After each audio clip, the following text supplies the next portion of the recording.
Bonjour à tous et bienvenue sur Web3 Pulse, revue et analyse de l'actu DeFi, GameFi, crypto et institutionnel. J'espère que vous allez bien en ce mardi 25 mars. Aujourd'hui, une actualité brûlante nous attend, avec Michael Saylor qui continue d'accumuler du Bitcoin à un rythme soutenu, Donald Trump qui pousse une nouvelle vague de produits crypto, on va regarder ça.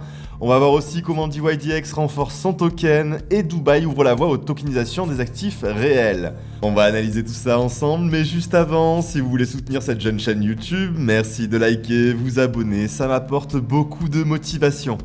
Allez, on attaque tout de suite. Michael Saylor, donc le cofondateur et président exécutif de Strategy, anciennement MicroStrategy, vient de franchir une étape historique dans son pari sur le Bitcoin. L'entreprise a récemment acquis 6911 BTC pour un montant total de 584 millions de dollars. Cette opération porte désormais les réserves de Strategy à 506 000 BTC, soit environ 2,4% de l'offre totale du Bitcoin.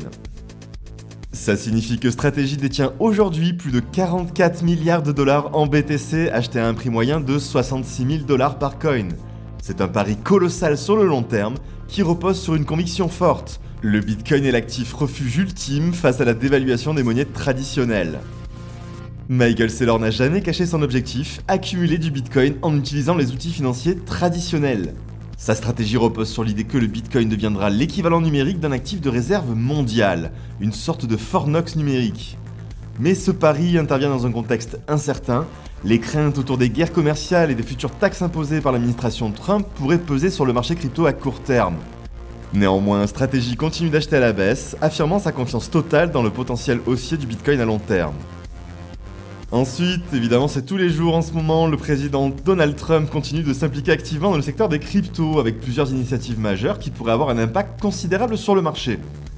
Via Trump Media et Technology Group, il a signé un accord non contraignant avec Crypto.com pour le lancement de plusieurs ETF crypto aux États-Unis.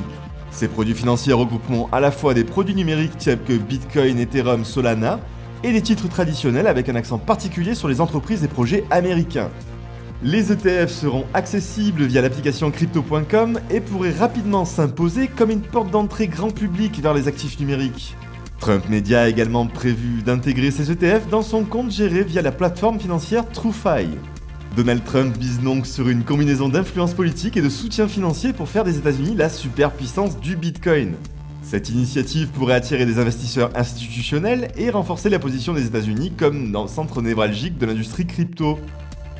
Dans le même temps, World Liberty Financial, une entreprise crypto soutenue par Donald Trump, a lancé le USD1, un stablecoin adossé au dollar américain déployé sur la BNB Chain et sur Ethereum. L'émission initiale s'élève à 3,5 millions de dollars. Bien que le token ne soit pas encore échangeable, le projet pourrait prendre de l'ampleur rapidement, surtout si le projet de loi américain sur la réglementation des stablecoins est adopté dans les prochains mois. Cette initiative s'inscrit dans une stratégie globale de domination du marché des stablecoins par les États-Unis, ce qui pourrait renforcer la stabilité du marché crypto face à une éventuelle volatilité macroéconomique.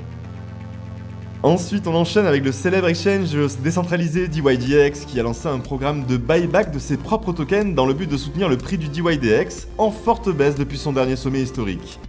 DYDX a décidé d'allouer 25% de ses revenus nets à des rachats mensuels de tokens, 40% des revenus sont destinés aux récompenses de stacking, 10% sont versés à la trésorerie décentralisée et 5% sont directement affectés au programme de rachat.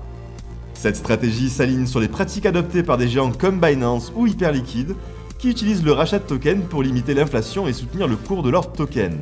DYDX affiche déjà des performances solides avec un volume de trading de 270 milliards de dollars en 2024 et 46 millions de dollars de revenus nets. Si la tendance se maintient, ce programme pourrait insuffler un nouvel élan au prix du DYDX. Et maintenant, Dubaï qui fait un pas de géant vers l'économie numérique en annonçant un projet de tokenisation immobilière via le Dubai Land Department. La phase pilote prévoit d'intégrer la technologie blockchain dans le système d'enregistrement des titres de propriété. L'objectif est d'attirer des sociétés technologiques spécialisées et d'améliorer la transparence du marché immobilier. Dubaï prévoit donc que le marché des biens immobiliers tokenisés atteigne 15 milliards d'euros d'ici 2033, soit environ 7% des transactions immobilières de l'Émirat.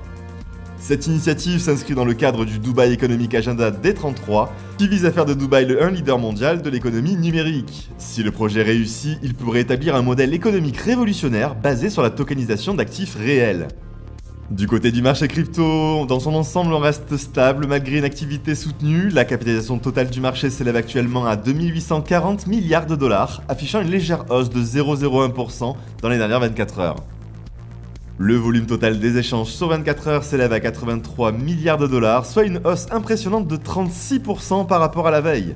La DeFi représente actuellement 7% du volume total avec 6 milliards de dollars. Bitcoin conserve une dominance de 60%, mais celle-ci a légèrement reculé sur la journée.